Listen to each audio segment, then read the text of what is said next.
ዛሬ እጅግ በጣም ጠቃሚ ስለሆነና ብዙዎቻችን ልናተርፍበት ስለምንችል አንድ ትልቅ ነጥብ በሚገባ እናያለን። እሱም ምንድነው? የአስተሳሰብ አብዮት ነው። ያ ማለት ሀብታምና ድሃ ሰዎችን የሚለያዩ አምስት ዋና ዋና የሚባሉ የአስተሳሰብ ሚስጥሮች፣ የአስተሳሰብ ልዩነት ሚስጥሮች አሉ። ስለሆነም ሀብታምና ድሃ በዋናነት የሚለያዩት በሀብት ብቻ ሳይሆን በአስተሳሰብም እንደሆነ ለመረዳት እጅግ በጣም ጠቃሚ የሚባል ጉዳይን እያነሳን ነው የምናየው። እንደሚታወቀው በሀብታምና በድሃ መካከል ያለው ልዩነት የገንዘብ ብቻ ሳይሆን የአስተሳሰብ ልዩነትም ያለ መሆኑን በሚገባ መረዳት ለውጤታማነት እጅግ በጣም ጠቃሚ ነው። ለምሳሌ ሁለት ሰዎች እኩል 100,000 ብር ያላቸው ሰዎች አሉ ብለን ብናስብ ሁለት ሰዎች እኩል 100,000 ብር ቢሰጣቸው ብለን ብናስብ አንደኛው ከዓመት በኋላ ይህንን 100,000 ብር ወደ 1 ሚሊዮን ብር ቢቀይረውና 1 ሚሊዮን ብር ሊኖረው ቢችል በተቃራኒው ሌላኛው ሰው ደግሞ ይህንን 100,000 ብር ወደ 0 ብር ዝቅ ቢያደርገው ወይም ደግሞ ምንም አይነት ፕሮዳክቲቭ በሆነ መልኩ ሳይጠቀመው ራሱ ይህ 100,000 ብር አልቆበት ብናገኘው ምናልባት በእነዚህ ሁለት ሰዎች መካከል የተፈጠረው ልዩነት የገንዘብ ሳይሆን የአስተሳሰብ ልዩነት ያለ መሆኑን መረዳት እጅግ በጣም ጠቃሚ ነው። ይህ ልዩነት ለምን ተፈጠረ ብለን መጠየቅ ይጠበቅብናል። ይሁን እንጂ ልዩነቱ ያለው በሚያገኙት ገንዘብ መጠን ሳይሆን ያገኙትን ገንዘብ በሚጠቀሙበት የአስተሳሰብ ልዩነት መኖሩን መረዳት ይግድ ይለናል። ቢኮዝ በገንዘብ ሁለቱም 100,000 ብር ነው የተሰጣቸው።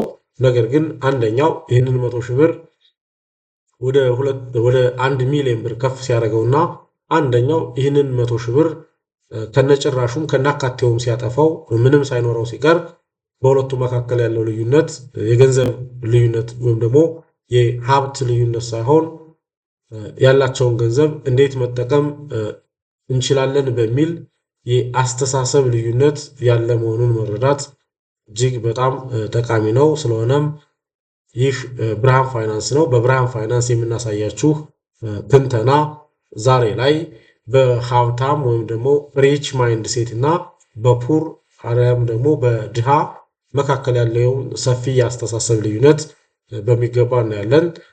ስለሆነም እናንተ የትኛው ጎራ ውስጥ እንዳላችሁ ለማወቅና ወደፊት በስኬት ጎዳና ለመሸጋገር በስኬት ጎዳና ለመረማመድ ጠቃሚ የሚሆን ቪዲዮ እንደመሆኑ መጠን እስከ ቪዲዮ ፍጻሜ ድረስ አብራችሁን እንድትቆዩ በአክብሮት ጋብዛለሁ። በቀጥታ ወደ ዋናው ነጥብ ነው የማልፈው። ቤዚካሊ 5 ዋና ዋና የሚባሉ የአስተሳሰብ ልዩነቶች አሉ። ያ ማለት ፑር ማይንድ ሴት ያለው ሰውና ሪች ማይንድ ሴት ያለው ሰው 5 ዋና ዋና በሆኑ የሐሳብ ጉዳዮች ላይ የጠራ ልዩነቶች ያሏቸው ተብሎ ነው የሚታሰበው። አንደኛውና የመጀመሪያው ንብረት እና ወጪ ላይ ሁለቱ የተለያየ አስተሳሰብ የተለያየ እይታ አላቸው ተብሎ ይታሰባል። ያ ማለት አሴትና ሊያቢሊቲን ኮንሲደር የሚያደርጉበት የሚገነዘቡበት መንገድ በሀብታምና በድሃ መካከል እጅግ በጣም ሰፊ ልዩነት አለ ማለት ነው። ድሃ አስተሳሰብ ያለው ሰው ወይም ደግሞ ፑር ማይንድ ሴት ያለው ሰው ገንዘብ ሲያገኝ ወዲያውኑ ለሰዎች ሀብታም ሆኖ ለመታየት ውጪ የሚያመጡ ነገሮች ላይ ትኩረት ያደርጋል። እነዛ ነገሮች እንዲኖሩት ጥረት ያደርጋል ተብሎ ነው የሚታሰበው። ድሃ አስተሳሰብ ፑር ማይንድ ሴት ያለው ሰው አሴት ከሚኖረው ይልቅ ሊያቢሊቲ እንዲኖረው ጥረት ያደርጋል ነው። የፕራዮሪታይዜሽን ችግር ይታያል እንደማለት ነው። ለምሳሌ ፑር ማይንድ ሴት ያለው ሰው ኢሚዲየትሊ ገንዘብ እንዳገኘ ውድ የሚባሉ ስልኮችን፣ ውድ የሚባሉ ሰዓቶችን፣ ውድ ብራንድ የሚባሉ ልብሶችን መግዛት መልበስ ላይ ትኩረት ያደርጋል። በተቃራኒው ግን ሀብታም አስተሳሰብ ያለው ሰው ሪች ማይንድ ሴት ያለው ሰው ገንዘብ ሲያገኝ መጀመሪያ ገንዘቡን የሚያውለው ገቢ ለሚያመጡ ንብረቶች ነው ወይም ደግሞ አሴቶች ነው ተብሎ ነው የሚታሰበው። እንደዚህ አይነት አስተሳሰቦች አሉ። ለምሳሌ ድሃ አስተሳሰብ ያለው ሰው ያገኘውን ገንዘብ ውድ የሆነ ስልክ ሲገዛበት ሀብታም አስተሳሰብ ያለው ሰው ግን ያንን ገንዘብ ነገ ጥቅም ለሚያመጣ ነገ ገቢ ሊያመጣ ለሚችል ሀብት መግዣነት ያውለዋል ተብሎ ነው የሚታሰበው። ለምሳሌ የተቋማት አክሲዮንን ይገዛበታል፣ መሬት ይገዛበታል፣ ቢዝነስ ይጀምርበታል እና ሌሎችንም ነገር በማድረግ ምናልባትም እነዚህ ጉዳዮች ነገ ከነገ በኋላ ይህ ሰው ገንዘብ በቀጥታ በቀላሉ መንገድ እንዲያገኝ ሊያስችሉት ይችላሉ።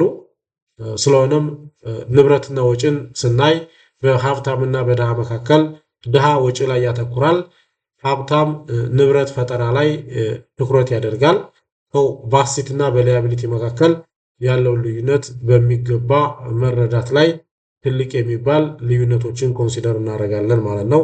አሴት ማለት ነገ ለኛ ተጨማሪ ጥቅም ይዘው የሚመጡ ጉዳዮች ሲሆኑ፣ ሊያቢሊቲ ማለት ደግሞ ነገ ለኛ ተጨማሪ የሆነ ወጪን ሊፈጥሩብን የሚችሉ ጉዳዮች ናቸው። ለምሳሌ ሰዓት መግዛት፣ ስልክ መግዛት ቢበላሽ ቢሰበር ማስጠገኛ ወጪ ይኖራል፣ ዲፕሪሺየት ያደርጋሉ። ዋጋ ሲጨምር፣ ኢንፍሌሽን ሲጨምር ምናልባት የነዚህ ዋጋ እየወረደ የሚመጣበት ሁኔታ አለ። ነገር ግን አክሲዮን ላይ ኢንቨስት ማድረግ፣ መሬት ላይ ኢንቨስት ማድረግ፣ ቢዝነስ መጀመር ግን የዋጋ ግሽበት እንኳን ሲፈጠር የነዚህ ዋጋ አብሮ ከፍ የሚልበትና የኛ ካፒታልም ፐርቼዚንግ ፓወሩ ሜንቴን እንደተደረገ የሚቀጥልበት ሁኔታ እንዲፈጠር ያደርግልናል። ስለዚህ አንደኛውና የመጀመሪያው ትልቁ የአስተሳሰብ ልዩነት የሚጀምረው በአሴትና ሊያቢሊቲ መካከል ይጀምራል ማለት ነው። ሀብታሞች ንብረት ላይ ትኩረት ሲያደርጉ፣ ፕራዮሪታይዝ ሲያደርጉ፣ ድሃ ማይንድ ሴት ያለው ሰው ግን ወጪ ላይ መታየት ላይ ትኩረት ያደርጋል፣ ወጪ ያበዛል።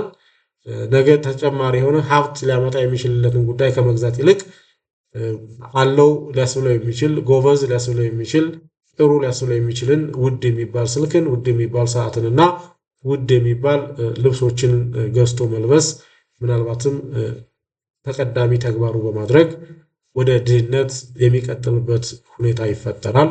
ስለዚህ ይህ አንደኛው የአስተሳሰብ ልዩነት የሚታይበት ቦታ መሆኑን መረዳትና እኛም አሁኑኑ እንደ ሀብታም በማሰብ ሀብት ሊያመጡ የሚችሉ ጉዳዮች ላይ ፕራዮሪታይዝ አድርገን ያለንን ሀብት ኢንቨስት ማድረግ የግድ ከድህነት የመውጫ መንገድ መሆኑን በመረዳት የምናገኘውን ገቢ ለታይታ ለሰዎች ለመታየት በሚል ውድ የሆኑ ስልኮችን፣ ሰዓቶችንና ልብሶችን ከመግዛት ይልቅ ነገ ጥቅም ሊያመጡ የሚችሉ ኢንቨስትመንቶችን ኢርሊ መጀመር የበለጠ ውጤት ሊያመጣልን የሚችል መሆኑን በመረዳት የሀብታም አስተሳሰብ ሪች ማይንድ ሴትን ዲቨሎፕ ማድረግ የግድ አስፈላጊ መሆኑን መማር መረዳት ያስፈልጋል። ስለዚህ በድሃና በሀብታም መካከል ያለው ልዩነት የሀብት ብቻ ሳይሆን የአስተሳሰብ ልዩነት መሆኑንም በሚገባ መረዳት የግድ ይለናል ማለት ነው።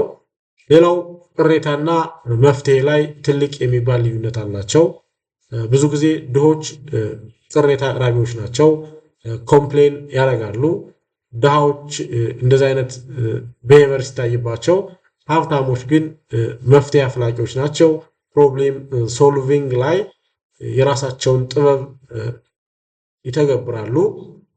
ስለሆነም ድሃ አስተሳሰብ ፑር ማይንድ ሴት ያለው ሰው ሁልጊዜ መንግስት ላይ ስበብ ያደርጋል፣ ጎረቤቱ ላይ ስበብ ያደርጋል፣ ጓደኛው ላይ ስበብ ያደርጋል፣ ኢኮኖሚው ላይ ስበብ ያደርጋል፣ ምናልባትም እድሉ ላይ ስበብ ያደርጋል። እድል የሌለኝ ሆኖ ነው እንጂ ከድሃ ቤተሰብ ስለተወለድኩ ነው እንጂ እና ሌሎች መሰል ጉዳዮችን በምክንያትነት በማንሳት ላለበት የድህነት ሁኔታ ምክንያት ይፈጥራል። አክቹዋሊ እነዚህ ሪል ምክንያቶች አይደሉም። ነገር ግን ድሆች በአስተሳሰብ ድሃ የሆኑ ሰዎች በአብዛኛው በአመዛኙ እነዚህን ነገሮች እንደ ምክንያት መውሰድና ለድህነታቸው ሽፋን መስጠት የመጀመሪያ ምርጫቸው ሲያደርጉ ይስተዋላል። ለምን የሚል መልስን የሚያመጣ መፍትሄን የሚወልድ ጥያቄን መጠየቅ አይፈልጉም። በተቃራኒው ግን ሀብታም አስተሳሰብ ያላቸው ሪች ማይንድ ሴት ያላቸው ግለሰቦች እንዴት የሚል ጥያቄን ራሳቸውን ይጠይቃሉ። እንዴት ይህንን ችግር ወደ ቢዝነስ እቀይረዋለሁ፣ ከዚህ ችግር መጠቀም የምችለው ነገር ቢኖር ምንድነው ብለው ራሳቸውን ይጠይቃሉ፣ ያስባሉ። ስለሆነም ሀብታሞች ሁልጊዜ ችግር ባለበት ቦታ ሁሉ እድልን ያያሉ። ችግር ሲፈጠር እንደተባለው ችግርና መፍትሄ የአንድ ሳንቲም ሁለት ገጽታዎች ናቸው፣ የማይነጣጠሉ ነገር ግን ተቃራኒ። ስለዚህ ችግር ባለበት ሁሉ መፍትሄ ያስፈልጋል። ሀብታም ማይንድሴት ያላቸው ሀብታም አስተሳሰብ ያላቸው ሰዎች ግን እንዳልኳችሁ ችግር ባለበት ሁሉ መፍትሄ እንዳለ ይረዳሉ። ስለዚህ ችግሩን ወደ መፍትሄ መቀየር የሚቻልበትን እድል ለመፍጠር ጥረት ሲያደርጉ ይስተዋላል። ስለሆነም በዚህ መልኩ ሀብት መገንባት የሚችሉበትና የኢኮኖሚ ነፃነታቸውን ማወጅ የሚችሉበትን እድል ሲፈጥሩ ይስተዋላል።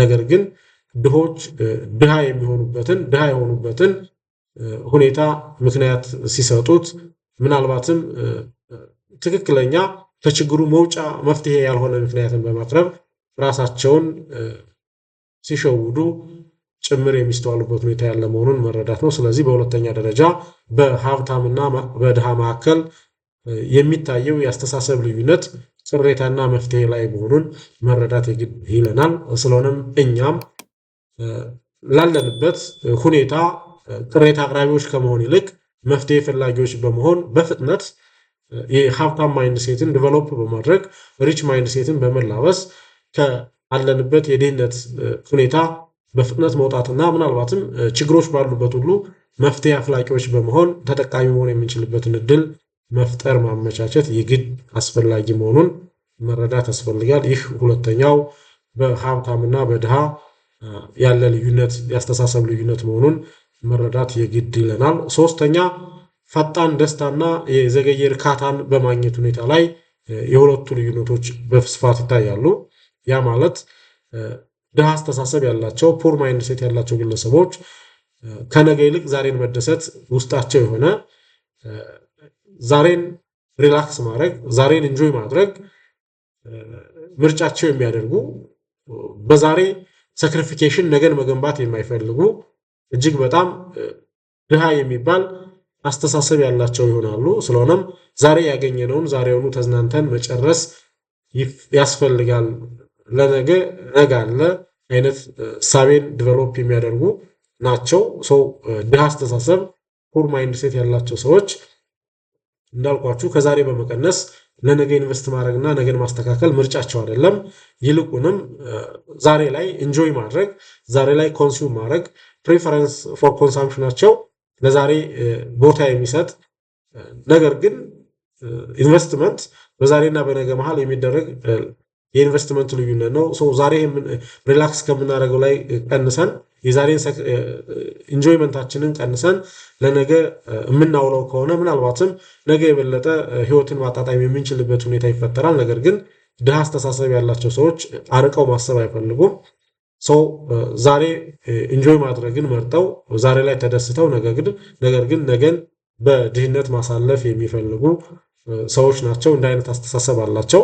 ነገር ግን በተቃራኒው ሀብታም አስተሳሰብ ያላቸው ሪች ማይንድሴት ያላቸው ሰዎች ግን የዘገየ እርካታን ሪያላይዝ ማድረግ ውስጣቸው ነው።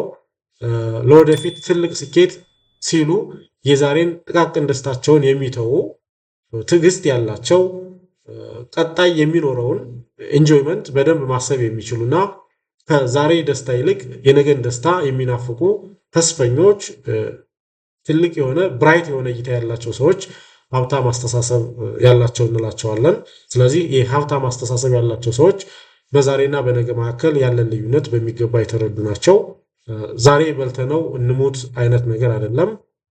ዛሬ ከምናደርገው ቀንሰን ለነገ ኢንቨስት ማድረግና የነገ ጉዟችንን በስኬት የተሞላ ማድረግ የግድ ያስፈልገናል ብለው የሚያስቡ በትዕግስት ያንን ውጤት የሚጠባበቁ ሰዎች አጠቃላይ የሀብታም ማይንድሴት ያላቸው ናቸው። ስለሆነም እኛም ይህንን አስተሳሰብ በመላበስ ካለንበት ድህነት በቀጥታ መውጣት የምንችልበት የመፍትሄ ስልት መሆኑን መረዳት የግድ ያስፈልጋል።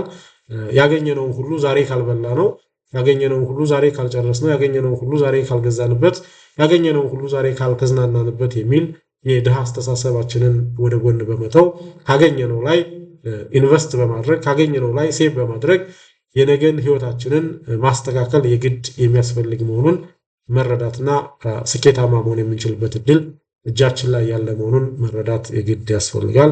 ስለዚህ ሶስተኛው ልዩነት የሚመጣው ፈጣን የሆነ ደስታን በማግኘትና የዘገየ እርካታን በማግኘት ሂደት ውስጥ ያለ ልዩነት መሆኑን መረዳት ያስፈልጋል።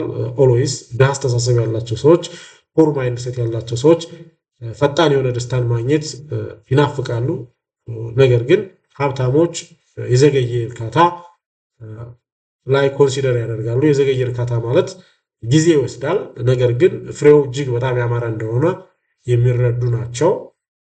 ሌላውና አራተኛው ሁሉንም አውቀዋለሁ በሚልና ሁልጊዜ እማራለሁ በሚል መካከል ያለ ልዩነት ነው በጉልህ የሚታየው። ብዙ ጊዜ ድሃ አስተሳሰብ ያላቸው ግለሰቦች፣ ሰዎች ወይም ደግሞ ፑር ማይንድ ሴት ያላቸው ሰዎች ትምህርት ቤት ትምህርት ከጨረሱ ዩኒቨርሲቲ ሊሆን ይችላል፣ ሃይስኩል ሊሆን ይችላል፣ ዋቴቨር ግን ትምህርት ቤት ትምህርታቸውን ከጨረሱ በኋላ መማርን የሚያቆሙ ኦልሬዲ ትምህርት አልቋል ብለው የሚያስቡ የሚቆልፉ ማይንዳቸውን በዛ ልክ ሴት የሚያደርጉ ሰዎች የድሃ አስተሳሰብ ያላቸው ሰዎች ናቸው። ስለ ገንዘብ ምንም አትንገሩኝ አውቀዋለሁ የሚሉ አጠቃላይ ሁሉንም አውቀዋለሁ የሚል አይነት አባዜ ያለበት አስተሳሰብን የሚያራምዱ ሰዎች ብዙ ጊዜ ድሃ አስተሳሰብ ያላቸው ወይም ደግሞ ፑር ማይንድ ሴት ያላቸው ሰዎች ናቸው። ስለዚህ ሁሉንም አውቀዋለሁ የሚል አባዜ በራሱ ለድህነት የሚዳርግ ምናልባትም የውድቀት ትልቁ መንስኤ ሊሆን የሚችልበት ሁኔታ እንደመኖሩ መጠን ድሆች፣ የድሃ አስተሳሰብ ያላቸው ሰዎች፣ ፑር ማይንድ ሴት ያላቸው ሰዎች አንዱና ትልቁ አስተሳሰባቸው ሁሉንም አውቀዋለሁ ነው። ስለ ገንዘብ ልታስረዷቸው ብትፈልጉ ስለ ገንዘብ ከኔ በላይ ላሳር አጣው እንጂ ኢንቨስት ማድረግማ መች ጠፋኝ ነበር፣ ገንዘብ አጣው እንጂ የት ላይ ኢንቨስት እንደሚደረግ አንተ አልነግረኝም እና የመሳሰሉ እጅግ በጣም አውቀዋለሁን ኮንሲደር ያደረጉ አይነት አስተሳሰቦችን የሚያራምዱ ብዙ ጊዜ ድሃ አስተሳሰብ ያላቸው ወይም ደግሞ ፑር ማይንድ ሴት ያላቸው ሰዎች ናቸው። በተቃራኒው ግን ሀብታሞች በዚህ ዙሪያ ሀብታም አስተሳሰብ ያላቸው ወይም ደግሞ ሪች ማይንድ ሴት ያላቸው ሰዎች በየቀኑ ለማንበብ፣ ለመማር፣ ለመረዳት እጅግ በጣም ዝግጁ የሆኑ ቅርብ የሆኑ ማይንዳቸውንም በዛ ልክ ሴት ያደረጉ ስልጠናዎችን በራሳቸው መንገድም ጭምር የሚከታተሉ እድሎችን ሲያገኙ ለመማር እጅግ በጣም ቀና የሆነ አመለካከት ያላቸው ሰዎች ናቸው። የሀብታም አስተሳሰብ ለመማር ሁልጊዜም ክፍት፣ ሁልጊዜ ትምህርት አለ፣ ሁልጊዜ ማወቅ አለ፣ ሁልጊዜ እውቀት አለ። እውቀት ሁልጊዜም አዲስ ነው። ዘመኑን የዋጀ እውቀት በየዘመኑ እጅግ በጣም አስፈላጊ ነው ብለው ያስባሉ። እንደዚህ አይነት አስተሳሰብ አላቸው። ስለሆነም እውቀት ሲጨምር ሀብቱ በዛው ልክ የሚጨምርበትና ጥሩ የሚባል የኢኮኖሚ ሌቭል ላይ መድረስ የሚቻልበትን ሁኔታ አንደርስታንድ የሚያደርጉ ሰዎች ናቸው። ያ ማለት እውቀት ሲጨምር ያለንን ሀብት እንዴት ኢንቨስት ማድረግ እንዳለብን፣ ገንዘብ ለማግኘት ሳይሆን ገንዘብ ለኛ እንዴት መስራት እንዳለበትም ጭምር የሚያውቁ ሰዎች ናቸው። እንዲህ አይነት ማይንድ ሴትን ዲቨሎፕ ያደረጉ ናቸው። ስለዚህ ሀብታም አስተሳሰብ ያላቸው ሰዎች ሁልጊዜም እማራለሁ የሚል ትልቅ የሆነ አስተሳሰብ አላቸው። በተቃራኒው ግን እንዳልኳችሁ የድሃ አስተሳሰብ ወይም ደግሞ ፑር ማይንድ ሴት ያላቸው ሰዎች ግን ሁሉንም አውቀዋለሁ በሚል ለመማር ራሳቸውን የቆለፉ ራሳቸውን ያላዘጋጁ ሰዎች ይሆናሉ። በዚህ መካከል የሚያጡት እጅግ በጣም ብዙ ነው። ሰው በድህነት ዓለም ውስጥ የሚቀጥሉበት ሁኔታ እንዲፈጠር ያደርጋል፣ ያስገድዳቸዋል። ስለሆነም እኛም የወደፊት ህይወታችንን በኢኮኖሚ እጅግ በጣም የተስተካከለ የፋይናንስ ነፃነታችን የተረጋገጠ እንዲሆን ካስፈለገን የሀብታም አስተሳሰብን ማሰብ የግድ ያስፈልጋል። ያ ማለት በየቀኑ በየጊዜው በየወቅቱ ለመማር ዝግጁ መሆን መቻል አለብን። የተለያዩ ስልጠናዎችን ለማግኘት ዝግጁ መሆን መቻል አለብን። ጥሩ ጥሩ የሚባሉ የገንዘብ አያያዝ ስልቶችን በደንብ ማወቅ መቻል አለብን። ጥሩ ጥሩ የሚባሉ የኢንቨስትመንት መዳረሻ ቦታዎችን መለየትና በእያንዳንዱ የኢንቨስትመንት ሂደት ውስጥ ሊያጋጥሙ የሚችሉ ስጋቶችና ሊገኙ የሚችሉ ትርፎች ምን ሊሆኑ እንደሚችሉ ከስሜት ይልቅ ስሌታዊ በሆነ መልኩ መተንተንን መለማመድ መማር የግድ እጅግ በጣም አስፈላጊ መሆኑን በመረዳት እኛም የሀብታም አስተሳሰብን ዲቨሎፕ በማድረግ ካለንበት የድህነት አረንቋ መውጣት የምንችልበት እድል ያለ መሆኑን በመረዳት ህይወታችንን ማስተካከል እንደምንችል መውሰድ የግድ አስፈላጊ ነው። አምስተኛውና ሌላኛው ልዩነት የሚመጣው በብድር መኖርና በኢንቨስትመንት ማደግ ላይ ነው። ድሃ አስተሳሰብ ያላቸው ሰዎች የሌለውን ገንዘብ ለሰዎች ለማሳየት ይበደራሉ። ያ ማለት መበደር እንግዲህ ጥሩ ነው። ነገር ግን መበደር ጥሩ የሚሆነው ምናልባት የተበደርነውን ገንዘብ ወደ ሀብት መውጫ ወደ ሀብት ማማ መውጫ መሰላል ካደረግነው ነው። ነገር ግን የምንበደረው ሌግዠሪ የሆነ ዕቃ ለመግዛት ምናልባትም ፕሮዳክቲቭ ያልሆነ ዕቃ ነገር ግን ለይታ ጥሩ ሊባል የሚችልን ዕቃ ለመግዛት ከሆነ ምናልባትም በድህነት ሊያኖረን ይችላል። ስለሆነም ድሃ አስተሳሰብ ያላቸው ሰዎች ብዙ ጊዜ ይበደራሉ። የሚበደሩት ለታይታ የሚሆንን ዕቃ ለመግዛት ሲሉ ነው። ለምሳሌ ውድ የሆነ ሰዓት፣ ውድ የሆነ ስልክ፣ ውድ የሆነ ጫማ ወይም ደግሞ ልብስ ለመግዛት ሲሉ ድሃ አስተሳሰብ ያላቸው ሰዎች ይበደራሉ። ነገር ግን እንደነዚህ አይነት ብድሮች ፎር ኮንሳምፕሽን የምንበደራቸው ብድሮች ምናልባትም የነገን ኑሯችንን ዛሬ ላይ ተበድረን እየኖርን መሆኑን መረዳት፣ ነገ ነው የምንከፍላቸው፣ ነገ መኖር የሚገባንን ጥሩ የሚባል ህይወት ከመኖር ይልቅ የዛሬ ዕዳችንን በመክፈል እንድናሳልፍ ሊያስገድዱን ይችላሉ። እንደ አይነት አስተሳሰብ ምናልባትም ወደፊት በድህነት ዓለም ውስጥ እንድንቀጥል ሊያስገድደን የሚችልበት ሁኔታ ያለ መሆኑን መረዳት ነው። ነገር ግን በተቃራኒው ሀብታም የሚባል አስተሳሰብ ያላቸው ሰዎች ብድርን የሚጠቀሙት ገንዘብ ለሚያመጣ ቢዝነስ ብቻ ነው። ይበደራሉ፣ ልክ እንደ ድሆች ይበደራሉ። ነገር ግን ተበድሮ የሚያገኙትን ገንዘብ ኢንቨስት ለማድረግ ወይም ደግሞ ዋጋው ሊጨምር የሚችል ሀብትን በመግዛት ላይ ኮንሲደር ያደርጋሉ። ድሆች የተበደሩትን ገንዘብ ብራንድ የሆነ ነገር ይገዙበታል፣ ፕሮዳክቲቭ ያልሆነ ለኮንሳምፕሽን የሚውል ነገር ግን ሀብታም አስተሳሰብ ያላቸው ሰዎች በብድር ያገኙትን ገንዘብ ፕሮዳክቲቭ በሆነ መልኩ ምናልባትም ተበድረው ከሚከፍሉት በላይ ጥቅም ሊያመጣ የሚችልን ንብረት በመግዛት ኢንቨስት ያደርጋሉ። በዛም ሂደት ውስጥ በልዩነት የሚያተርፉት ነገር ይኖራል። ያ ማለት ሀብታም አስተሳሰብ ላላቸው ሰዎች ብድር ለነሱ የሀብት ማማ መውጫ መሰላል ሆኖ ያገለግላል። ነገር ግን ድሃ አስተሳሰብ ላላቸው ሰዎች ግን ብድር ለነሱ ምናልባትም የሀብት ማማ መውጫ መሰላል ሳይሆን የሚሆናቸው የመታነቂያ ገመድም የብረት ገመድም ሆኖ ሊያንቃቸው የሚችልበት ሁኔታ ሊፈጠር ይችላል። ስለዚህ ስንበደር የሀብታም አስተሳሰብን ይዘን መበደር የግድ ይላል። የምንበደረው ፎር ዘ ሴክ ኦፍ ኮንሳምፕሽን ሳይሆን ምናልባትም በመበደራችን ሀብትን ለመፍጠር ሚንስ የሚሆነን ከሆነ ወይም ደግሞ ተበድረን ከምንከፍለው በላይ ኢንቨስት አድርገን የምናገኘው መብለጡን ካረጋገጥን በላይ በኋላ መሆን መቻል እንዳለበት የግድ መረዳት እና ብድራችንን ፕሮዳክቲቭ በሆነ መልኩ የመጠቀም እቅድ ማውጣት፣ የአጠቃቀም ሂደትን መዘርጋት የግድ አስፈላጊ ነው። ሀብታም አስተሳሰብን መላበስ ያስፈልጋል። ስለሆነም እኛም ከድህነት ወጥተን የሀብት ጎዳናችንን ለመጀመር የሀብት መዳረሻ ሁኔታችንን ለማስተካከል የግድ ብድሮቻችንን ሀብታም አስተሳሰብን ባነገበ መልኩ እንደዚህ አይነት አስተሳሰቦችን በተላበሰ መልኩ ሴት ባደረገ ማይንድ ኮንሲደር በማድረግ መበደርና ፕሮዳክቲቭ ለሆነ የኢንቨስትመንት ዘርፍ በመዋል ተጠቃሚ መሆን የምንችልበትን እድል መፍጠር የግድ ያስፈልገናል። እንደ ባለሙያ ሀብታም ማለት በባንክ ያለ ቁጥር አይደለም፣ ምናልባት በጭንቅላት ውስጥ ያለ እውቀት መሆኑን የግድ መረዳት ያስፈልጋል። ከመግቢያው ላይ እንዳየነው ሁለት የተለያዩ ሰዎች ተመሳሳይ ቁጥር ያለው ብርን ይዘው አንደኛው ወደ ትልቅ ብር ሲያሳድገው አንደኛው ወዳልነበር ቀይሮታል።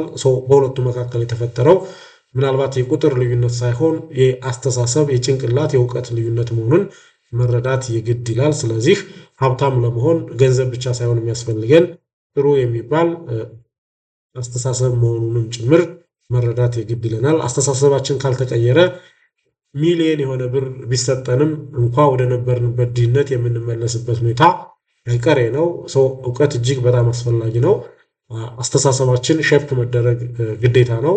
ስለዚህ የምናገኘው ገንዘብ ያለን ገንዘብ በባንክ ያለን ቁጥር አይደለም ትልቁ ነገር። ከዛ ይልቅ ጭንቅላታችን ውስጥ ያለው እውቀት እጅግ በጣም ወሳኝ መሆኑን መረዳትና ያለንን ጥቂት የሚባል ገንዘብም እንዴት ፕሮዳክቲቭ ማድረግ እንደሚቻል ማወቅ የግድ አስፈላጊ መሆኑን መረዳት ያስፈልጋል።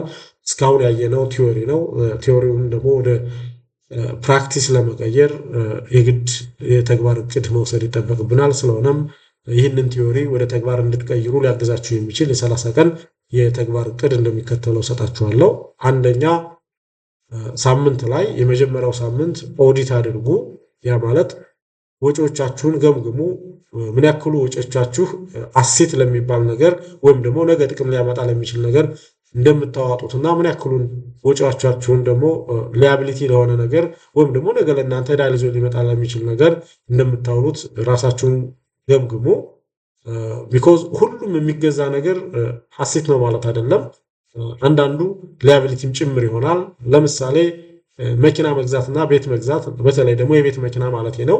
የቤት መኪና መግዛትና ቤት መግዛት ሁለቱም ምናልባት በእንትን ደረጃ አሴቶች ናቸው። ነገር ግን ለኛ ይዘውብን የሚመጡት ጫና የተለያየ ነው። ለምሳሌ የቤት መኪና ብገዙ በየቀኑ ነዳጅ ትቀዳላችሁ፣ በየቀኑ ስፔር ፓርት ትቀይራላችሁ፣ በየቀኑ ሪፔር ኤንድ ሜንቴናንስ ኮስቶች ይኖሩባችኋል። አንድ ሌላው ደግሞ መኪናው የገዛችሁት የቤት መኪና ጊዜ በሄደ ቁጥር ዲፕሪሺየት ያደርጋል። ይሄ ሲዳመር ለእናንተ ከሚያመጣላችሁ ገቢ በላይ ሊያቢሊቲን ይፈጥርባችኋል፣ ወጪን ይፈጥርባችኋል። ነገር ግን ቤት ብገዙ ምናልባት እንግዲህ ቤቱ ይከራያል ወይ ደግሞ እናንተ ትኖሩበታላችሁ። ሰው ዕለታዊ ገቢ ያመጣል። የካፒታል አፕሪሲዬሽኑም ቢሆን ምንም እንኳን ዲፕሪሺየት ቢያደርግ ካፒታል ጌኑ ከመኪናው አንጻር ሲታይ እጅግ በጣም የሚጨምርበት ሁኔታ ይኖራል። ስለዚህ ይህ አሴት ነው ማለት ነው። እናም እናንተ አጠቃላይ ግዢ ሲፈጽሙ ከምትገዙት ለግዢ ከምታወጡት ወጪ ውስጥ ምን ያክል ፐርሰንቱ አሴት እየገዛችሁበት እንደሆነና ምን ያክል ፐርሰንቱ ላያቢሊቲ እየገዛችሁበት እንደሆነ ማሰብ ነው። ለምሳሌ በ50 ሺህ ብር አንድ ስማርት የሆነ ስልክ መግዛትና በ50 ሺህ ብር አንድ ትልቅ የሚባል የሀገራችን ድርጅት አክሲዮን ብገዙ ሁለቱም እንግዲህ ለእናንተ ሀብት ነው። አክሲዮኑም ሀብት ነው፣ የገዛችሁት ስማርት ስልክም ሀብት ነው። ነገር ግን አልቲሜትሊ የትኛው ወደ ሀብት ጉዞ እንደሚወስዳችሁ ግን መገመት ኢዚ ነው። አክሲዮኑ ወደፊት የትርፍ ክፍፍል ያስገኛቸዋል። የዋጋ ጭማሪው እየጨመረ ሲመጣ እናንተ ቁጭ ብላችሁም ጭምር ገቢ የምታገኙበት እድል እንዲፈጠር ያደርጋል። ነገር ግን ስልኩ ምንም እንኳን ሀብት ቢሆን በጊዜ ሂደት ዲፕሪሺየት እያደረገ ምናልባትም እየተሰበረ እያስጠገናችሁ መጨረሻ ላይ ሊወድቅ የሚችልበትና ኢቭን የገዛችሁበትን ወጪ እንኳን በሚገባ መመለስ የማይችልበት እድል ሊኖር የሚችል መሆኑን መረዳት ያስፈልጋል። ይህ አንደኛው ሳምንት ላይ የምታደርጉት ሁኔታ መሆን መቻል አለበት። ሌላኛው የተግባር እቅድ ሁለተኛው ሳምንት ላይ የምታደርጉት ትምህርት ነው። በሚገባ በቀን ቢያንስ ለ15 እስከ 30 ለሚሆን ደቂቃ የፋይናንስ መጽሐፍቶችን ማንበብ፣ የፋይናንስ ትምህርት ያላቸው ቪዲዮዎችን ማንበብ፣ ለምሳሌ እንደ ብርሃን ፋይናንስ ያለ ቪዲዮዎችን በሚገባ መከታተል ምናልባትም ጥሩ የሚባሉ ነጥቦችን ልታገኙ የሚችሉበት እድልና አስተሳሰባችሁንም ጭምር ልትቀይሩ የሚችሉበትን እድል ልትፈጥሩ የሚችሉበት ሁኔታ ሊኖር እንደሚችል በመረዳት በቀን ቢያንስ ከ15 እስከ 30 ለሚሆን ደቂቃ ስለ ቢዝነስ፣ ስለ ፋይናንስ፣ ስለ ኢንቨስትመንት፣ ስለ ካፒታል ማርኬት ማየት፣ ማንበብ፣ ማዳመጥ የግድ አስፈላጊ ነው። ይህ ሌላው የተግባር እቅድ መሆን መቻል አለበት። ሶስተኛው ሳምንት ላይ አዳዲስ ልምዶችን መቅሰም መቻል አለባችሁ። ከመግዛታችሁ በፊት ይህንን ነገር ገቢ ያመጣልኛል ወይስ ደግሞ ወጪ ያመጣብኛል ብላችሁ ማየት። እንዳልኳችሁ አንድ ነገር ስገዙ ሁሉም ነገር ገቢ ይዞ አይመጣም፣ ሁሉም ነገር ወጪ ይዞ አይመጣም። ስለዚህ የምትገዙት ነገር ወጪ ነው ይዞ የሚመጣው ወይስ ገቢ ነው ይዞ የሚመጣ የሚለውን በሚገባ መረዳት የግድ ያስፈልጋል። ስለዚህ እንዳልኳችሁ ስልክ በመግዛትና አክሲዮን በመግዛት መካከል ያለውን ልዩነት መረዳት የግድ ይለናል። ይህ ሶስተኛው ሳምንት ላይ ኤክሰርሳይዝ የምታደርጉት የተግባር እቅድ ነው። አራተኛው ሳምንት እና የመጨረሻው ሳምንት ላይ እንድታደርጉት የሚፈልገው አክቹዋል የሆነ ኢንቨስትመንትን መለማመድ መቻል ነው። ትንሽ በሚባል ካፒታል አክቹዋል ኢንቨስትመንት ውስጥ በመግባት የአንድን ድርጅት አክሲዮን መግዛትና የዛን ድርጅት አክሲዮን የባለቤትነት ድርሻ ማግኘት የግድ ያስፈልጋል። ይህ እናንተ በተግባር ወደ ኢንቨስትመንት እንድትገቡና አጠቃላይ የሀብታም ማይንድ ሴት እንዲኖራችሁ ያስችላል። ይህንን ማድረግ እጅግ በጣም አስፈላጊ ነው። ስለሆነም እነዚህን የአንድ ወር ወይም ደግሞ የ30 ቀን የተግባር እቅዶች በሚገባ ኤክሰርሳይዝ በማድረግ ከድሃ አስተሳሰብ ወደ ሀብታም አስተሳሰባችሁንም ጭምር የምትቀይሩበትና የሀብት ግንባታ ጉዟችሁን የምታስተካክሉበት ሁኔታ እንዲፈጠር በር የሚከፍት ትልቅ ጉዳይ መሆኑን በመረዳት በአክብሮት እንድትተገብሩት ስለመጋበዝ እወዳለሁ። ለዛሬ የነበረኝ ቆይታ ይህንን ይመስላል። ውድ የቻናሌ ቤተሰቦች ቪዲዮ ጠቃሚ ሆኖ ካገኛችሁት ላይክ እንድታደርጉትና ተጨማሪ የፋይናንስ የኢንቨስትመንት እና የካፒታል ማርኬት ጉዳዮች ሲለቀቁ እንዲደርሷችሁ ቻናሉን ሳብስክራይብ በማድረግ የቻናሉ ቤተሰብ እንድትሆኑ አሁንም የአክብሮት ግብዣ ነው። ለዛሬ የነበረኝ ቆይታ ይህንን ይመስላል። አመሰግናለሁ።